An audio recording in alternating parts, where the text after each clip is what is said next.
video, we will examine the current problems in our healthcare system. This is a sabbatical project in the year 2024-2025 at Mount San Antonio College by Professor Kim Lalani Win.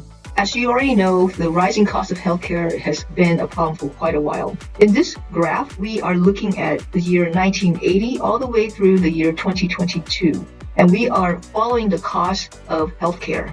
That's the lighter blue line, that's the line on the bottom. The higher line, the darker blue line, is the cost of the dollar, adjusted for inflation. So as you can see, the cost of healthcare is actually rising more than what inflation has been in the last 40 years. The Centers for Medicare and Medicaid Services, CMS, has predicts that the average annual growth in national healthcare expenditure to be about 5.6% in the next 7 years. So let's take a closer look as to why healthcare is so expensive. One big contributing factor is the rising cost of prescription drugs.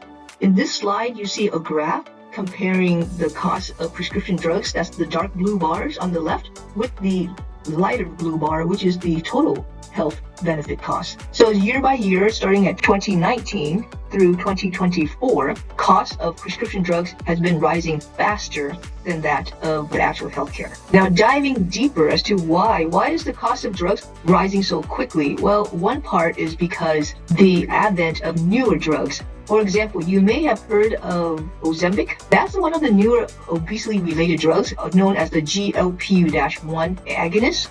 And they are one of the key drivers of the rising cost of medical care. So in this graph, we're looking at 2021 through 2023. And the rise of this drug, GLP-1, has grown significantly from 6.3% to 13.6%. Aside from the rising cost of medical care, you may have heard that we are facing a shortage of healthcare workers. Why? Well, let's look back a few years ago. We had the pandemic and healthcare workers were very overworked and thus they experienced burnt out. So many of them actually just retire and quit. The other portion is of those who remain working in healthcare, the enormous demand of documenting everything that happens. The paperwork has been enormous. So the two factors, the burnout and the documentation fatigue, has resulted in many workers leaving the field, and thus we now have a shortage. Consequently, there is now a long wait time to see primary care physicians just to get your first appointment in the door. And then if you need to see a specialist, that's more wait time, and that might be even longer.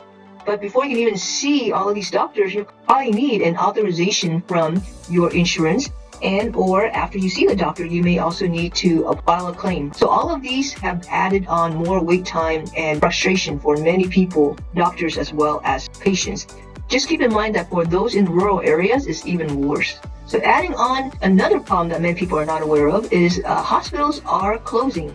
After all, they are businesses, right? And as a business, they have to be profitable. And when they're not profitable, when their expenses are higher than their income, they cannot survive. So consequently, we have hospitals closing their doors throughout the country, and that is another problem in the system. So now that you are aware of some of the issues, the problems facing the healthcare system, many people believe that artificial intelligence is possible in helping alleviate these problems. Continue on with the other videos to understand.